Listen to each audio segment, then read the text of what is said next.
Olá, paz do Senhor, sejam todos muito bem-vindos. Hoje a gente vai mergulhar fundo em uma das obras que, sem exagero, mudou a forma como a gente entende a ciência, a estrutura das revoluções científicas, de Thomas Kuhn. Sabe aquela imagem que a gente tem da ciência como se fosse um grande prédio sendo construído tijolo por tijolo, de forma super organizada, sempre para cima, cada vez mais perto da verdade absoluta sobre o universo? Pois é, Kuhn chega e nos mostra uma visão completamente diferente. Ele nos convida a olhar para a história da ciência não como uma linha reta, mas como um ciclo. Ciclos com longos períodos de calmaria, de trabalho focado que ele chama de ciência normal, e que de repente são interrompidos por verdadeiros terremotos, por crises profundas que ele chama de revoluções científicas. Nosso objetivo aqui é justamente desvendar essa estrutura e entender como a ciência, para Kuhn, não só acumula saber, mas de tempos em tempos ela reconstrói seus próprios alicerces, lembrando a gente de como a dinâmica e humana essa nossa busca por entender a ordem da criação. Para a gente não se perder nesse pensamento do Kuhn, que é bem denso, eu organizei nossa conversa em 6 partes, tá bom? Primeiro, a gente vai entender os alicerces de tudo, o que são paradigmas e a ciência normal. Depois, vamos ver o que acontece quando o chão treme, na parte sobre anomalia, crise e incerteza.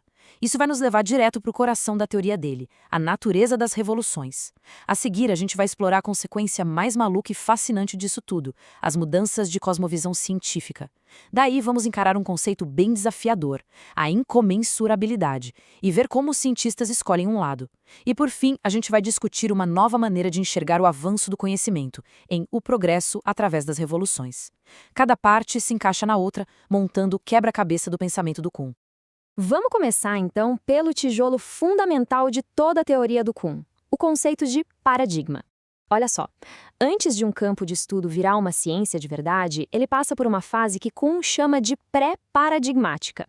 Imagina, por exemplo, o estudo da eletricidade antes de Benjamin Franklin. Era uma bagunça. Tinha um monte de escolas diferentes, cada uma com a sua teoria, cada uma achando um fato mais importante que o outro, sem nenhum consenso. Era uma briga constante sobre o básico. Como já dizia Francis Bacon, a verdade surge mais fácil do erro do que da confusão. A virada de chave acontece quando uma descoberta, uma teoria, se mostra tão poderosa, tão esclarecedora, que ela simplesmente une todo mundo em torno de uma base comum. Essa grande conquista vira um modelo, ou seja, o paradigma para tudo que vai ser feito dali em diante. Mas afinal, o que é um paradigma? A definição formal do Kuhn é essa que a gente vê. É uma conquista intelectual tão gigante, pensem na mecânica de Newton ou na química de Lavoisier, que consegue botar ordem na casa, unificar um campo inteiro. Um paradigma não responde a tudo, mas ele dá algo talvez até mais importante. Ele dá um mapa, um conjunto de regras explícitas e implícitas que guiam os cientistas. Ele diz quais perguntas valem a pena ser feitas e que tipo de resposta é considerada científica.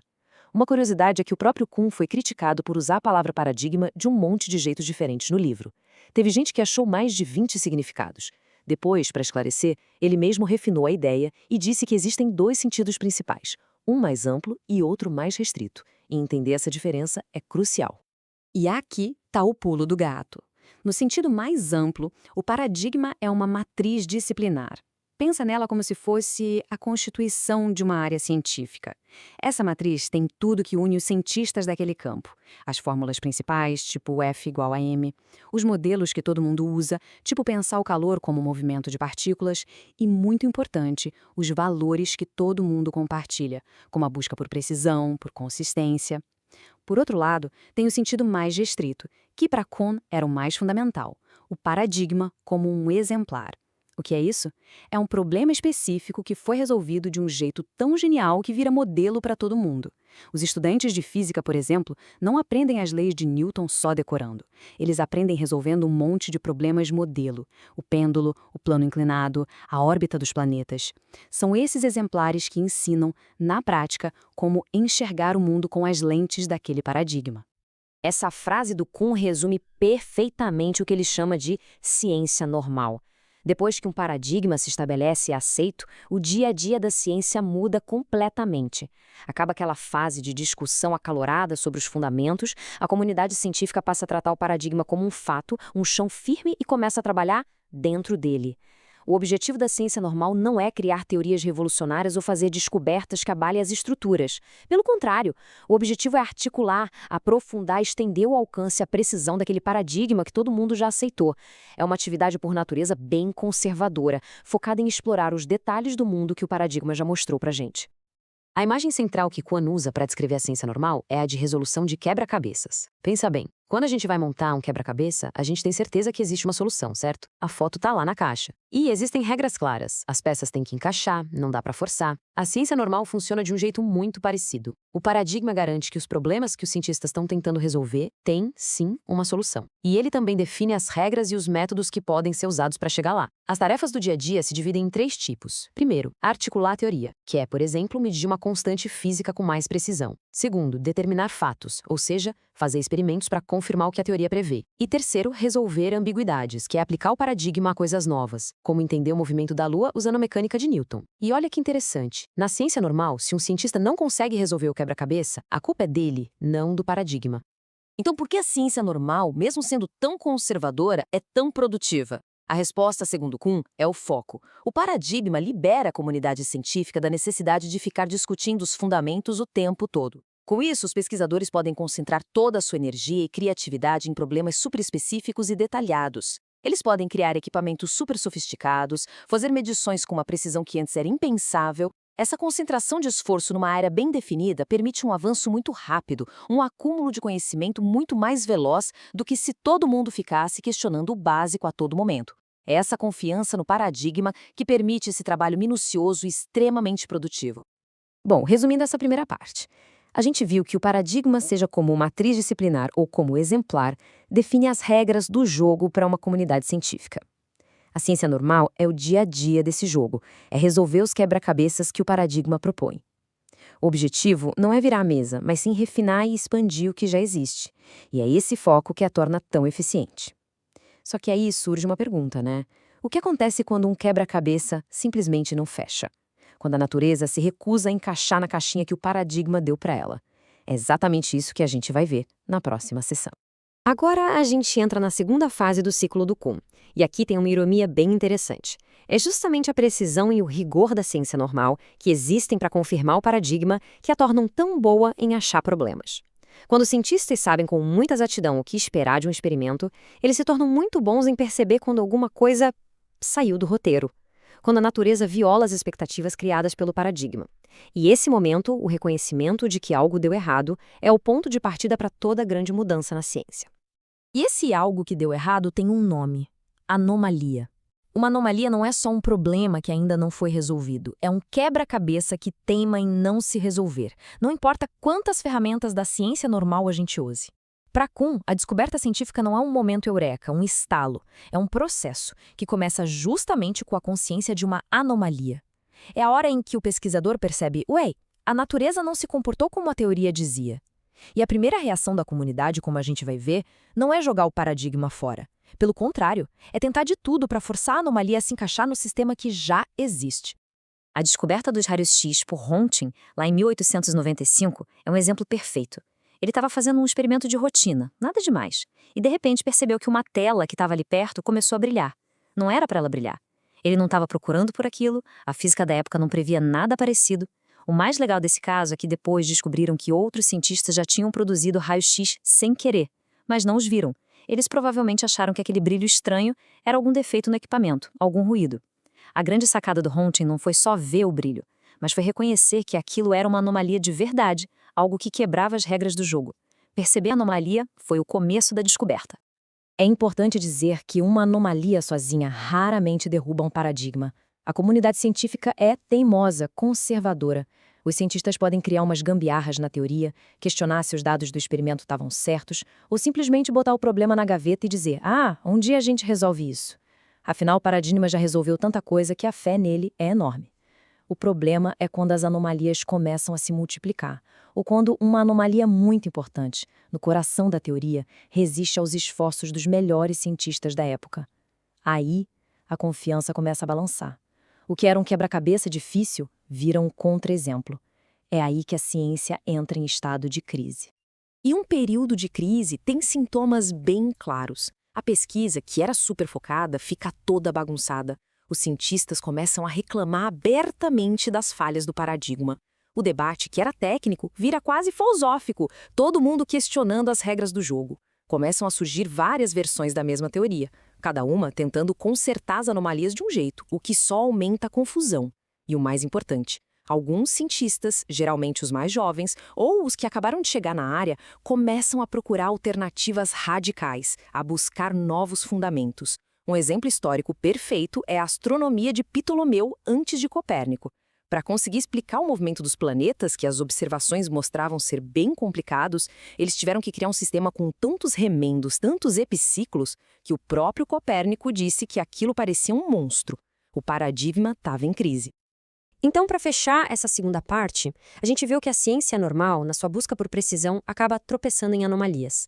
Quando essas anomalias se acumulam e não se resolvem, elas geram uma crise. E durante a crise, as regras do jogo ficam mais frouxas e a comunidade fica mais aberta a ideias novas, diferentes. O ponto-chave aqui é que a crise não é um fracasso da ciência. Ele é uma preparação necessária para uma mudança de verdade. Ela afrouxa as amarras do paradigma antigo e cria o terreno fértil para a ciência extraordinária, que é o que abre caminho para a revolução. A crise, sozinha, não é a revolução.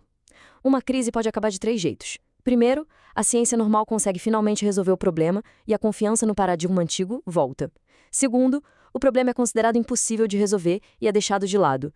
Ou, e é aqui que a gente entra na nossa terceira parte, a crise termina com o surgimento de um novo candidato a paradigma. E aí começa a batalha pela sua aceitação.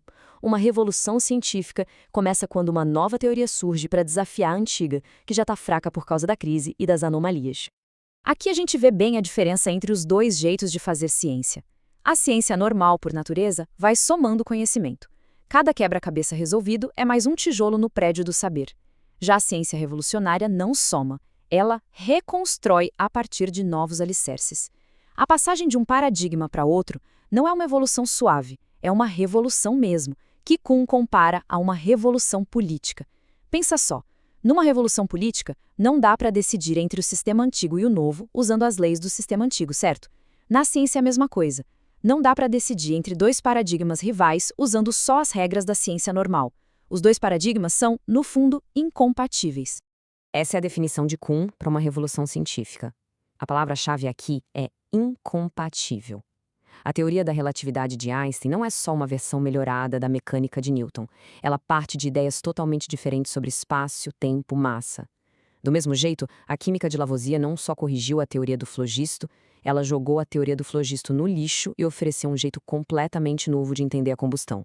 A teoria do flogisto, por exemplo, dizia que queimar era liberar uma substância chamada flogisto. Já a de Lavoisier dizia que era se combinar com o oxigênio. Aquela anomalia, o fato dos metais ganharem peso quando queimavam, que era um problemão para a teoria do flogisto, virou algo óbvio e esperado na teoria de Lavoisier. A revolução refaz o campo desde a base. Essa frase famosa e meio dura de Max Planck, que viveu a revolução quântica, mostra bem como é difícil mudar de paradigma. Se a escolha entre 2 paradigmas fosse só uma questão de prova lógica, a transição seria rápida, mas não é. Quem defende o paradigma antigo e quem propõe o novo vivem, como a gente vai ver, em mundos diferentes. Eles discordam sobre quais problemas são importantes, sobre o que conta como prova, às vezes até sobre o significado das palavras. Por isso, o debate entre eles parece um diálogo de surdos. A decisão de largar um paradigma e abraçar outro é menos sobre seguir uma prova matemática e mais sobre uma conversão. É uma aposta na promessa do novo paradigma. E como Planck diz, muitas vezes o novo paradigma só vence porque a velha guarda se aposenta ou morre, e uma nova geração já cresce aprendendo a nova teoria. Resumindo essa terceira parte, então, uma revolução científica é um evento que transforma tudo. Ela não soma, ela substitui um paradigma por outro, novo e incompatível. Essa mudança não é guiada por uma prova lógica irrefutável, mas por um processo complexo que envolve persuasão, fé no futuro da nova teoria e algo que parece uma conversão. Agora a gente vai se aprofundar na consequência mais radical e fascinante desse processo, o jeito como ele muda a própria visão que os cientistas têm do mundo. Chegamos agora a uma das ideias mais radicais de toda a obra de Kuhn. Ele diz que, após uma revolução, os cientistas trabalham em um mundo diferente. E é importante entender que isso não é só uma metáfora. Para explicar essa ideia, ele usa a analogia daquelas figuras da psicologia de Gestalt, sabe? Tipo aquela imagem famosa que a gente olha e vê um pato, mas se olhar de novo, vê um coelho. A imagem no papel não muda.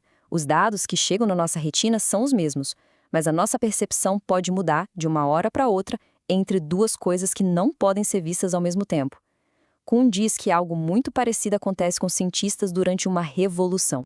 Essa citação deixa isso bem claro. Kuhn diz que o treinamento de um cientista não ensina só teorias e fatos. Ele ensina a ver o mundo de um jeito específico, com um óculos conceitual. Uma pessoa leiga olha para a foto de uma câmara de bolhas e só vê um monte de riscos. Um físico de partículas treinado vê a trajetória de elétrons, de prótons. A percepção dele é mudada pelo paradigma. Durante uma revolução, o cientista precisa ser reeducado para ver uma nova imagem. Onde o químico Priestley via ar desflogisticado, Lavoisier passou a ver oxigênio. As coisas familiares são vistas de um jeito novo e coisas novas que antes eram invisíveis podem aparecer. Vamos pegar um exemplo concreto para essa ideia ficar mais fácil de entender. Imagina uma pedra amarrada numa corda, balançando. Para Aristóteles, que acreditava que todo movimento na Terra era uma busca pelo repouso, aquela pedra estava simplesmente caindo, só que a corda atrapalhava. O movimento dela era imperfeito e o destino dela era parar. Já Galileu, olhando para a mesma pedra, viu uma coisa completamente diferente, um pêndulo. Ele viu um corpo que repetia o mesmo movimento de forma regular, quase infinita, um fenômeno com leis matemáticas próprias. Ao ver um pêndulo, Galileu conseguiu perceber coisas novas, como a relação entre o tamanho da corda e o tempo do balanço, algo que era invisível para um aristotélico. Eles não estavam só interpretando os mesmos dados de jeitos diferentes. Em um sentido muito real, eles estavam vendo coisas diferentes. E aqui está o ponto central do argumento de Kuhn. A visão tradicional da ciência assume que existem dados brutos, neutros, que chegam pelos nossos sentidos, e que as teorias são só interpretações desses dados. Kuhn rejeita isso completamente. Ele diz que toda observação é carregada de teoria. O paradigma de um cientista não molda só como ele interpreta o mundo, mas como ele o percebe. Não existe um acesso direto ao mundo puro.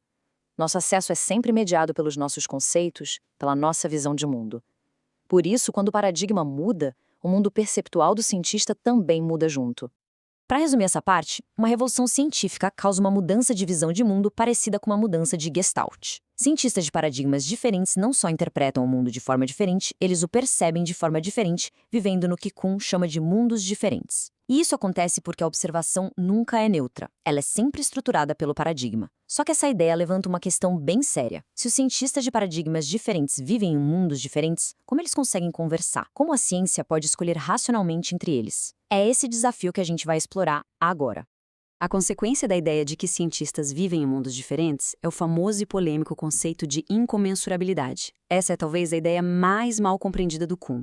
É muito importante entender que incomensurável não significa incomparável. Significa literalmente sem medida comum. Kuhn diz que não existe uma linguagem neutra, uma régua universal para a gente medir dois paradigmas lado a lado e decidir com uma fórmula qual é o melhor.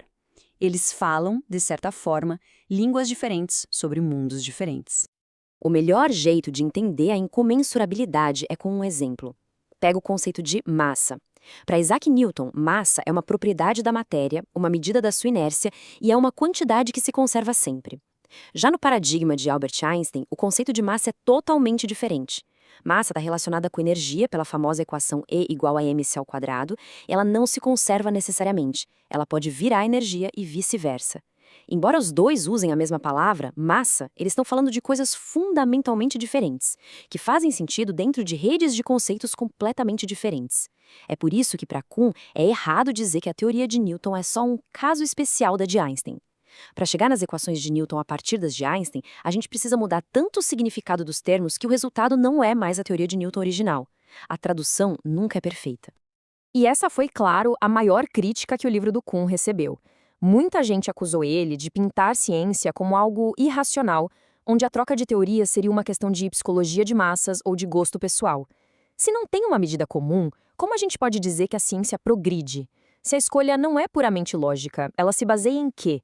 Kuhn passou boa parte da carreira respondendo a essa acusação, e a resposta dele é bem sutil, rejeitando a ideia de que, se não existe um passo a passo para escolher, então a escolha é irracional.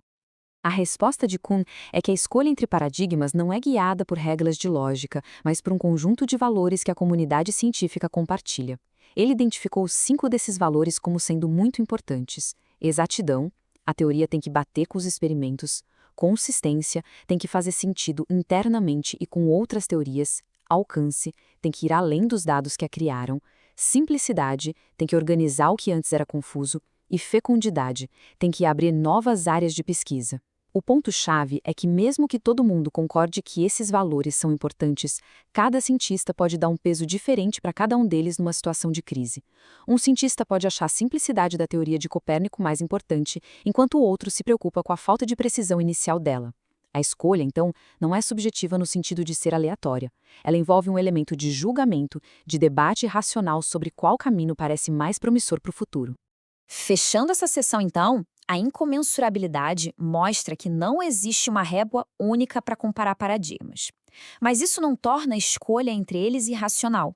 Pelo contrário, a escolha é um processo de deliberação racional baseado em valores compartilhados. É um ato de julgamento, não aplicação de uma fórmula. Mas se as teorias antigas são jogadas fora e a escolha depende de valores, em que sentido a gente pode dizer que a ciência progride? Essa é a questão final que a gente precisa encarar. Chegamos finalmente à questão do progresso. A visão tradicional da ciência, aquela que a gente aprende na escola, é a de uma marcha em direção à verdade, com V maiúsculo, uma foto cada vez mais nítida da realidade. O modelo de Kuhn, com suas revoluções e a incomensurabilidade, parece destruir essa imagem. Se a teoria de Newton foi, de certa forma, descartada, como a gente pode dizer que a teoria de Einstein foi um progresso? Kuhn nos oferece uma ideia de progresso bem diferente, que não precisa de um ponto de chegada. Aqui está o contraste principal. A visão tradicional é teleológica, ou seja, ela tem um objetivo final, a verdade absoluta. A ciência estaria caminhando para lá. A visão de Kuhn, por outro lado, é evolucionária. Para ele, o progresso científico não é um movimento em direção a alguma coisa, mas um movimento se afastando de alguma coisa. Cada revolução nos afasta de uma compreensão anterior que se mostrou menos sofisticada, menos precisa. O novo paradigma vence não por ser mais verdadeiro no sentido absoluto, mas porque ele é uma ferramenta melhor que o antigo para resolver os quebra-cabeças que a comunidade científica acha importantes. A analogia com a evolução de Darwin é central para o pensamento do Kuhn. A evolução biológica não tem um objetivo final, não está tentando criar o ser vivo perfeito. É simplesmente um processo de adaptação, onde as espécies que sobrevivem são as que se dão melhor num certo ambiente. Do mesmo jeito, para Kuhn, a ciência não está caminhando para uma representação final da natureza. É um processo de crescente especialização. Uma nova teoria científica, como uma nova espécie, é simplesmente melhor que as anteriores para resolver um certo conjunto de problemas. O progresso, então, é medido pela capacidade crescente da ciência de resolver quebra-cabeças cada vez mais detalhados e complexos. Essa citação resume perfeitamente a posição do Kuhn. Ele não nega o progresso. O progresso é óbvio na história da ciência. O que ele nega é a interpretação tradicional desse progresso. A ciência evolui, claro, a partir de estágios mais primitivos, mas não precisa de um objetivo final para essa evolução fazer sentido. Para Kuhn, a ideia de que a ciência se aproxima da verdade é um resto de uma visão de mundo que acredita numa explicação final para tudo. A ciência pode progredir sem precisar desse objetivo. O progresso dela é instrumental, medido pela sua eficácia crescente em explicar e prever o mundo.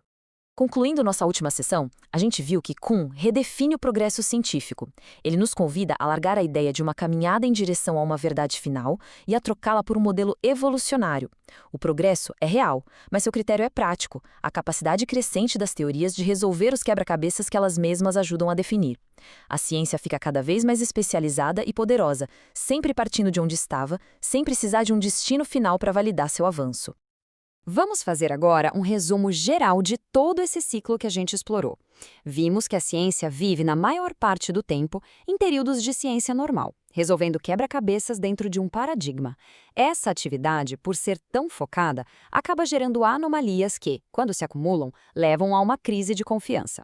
A crise abre espaço para um novo paradigma surgir e competir com o antigo.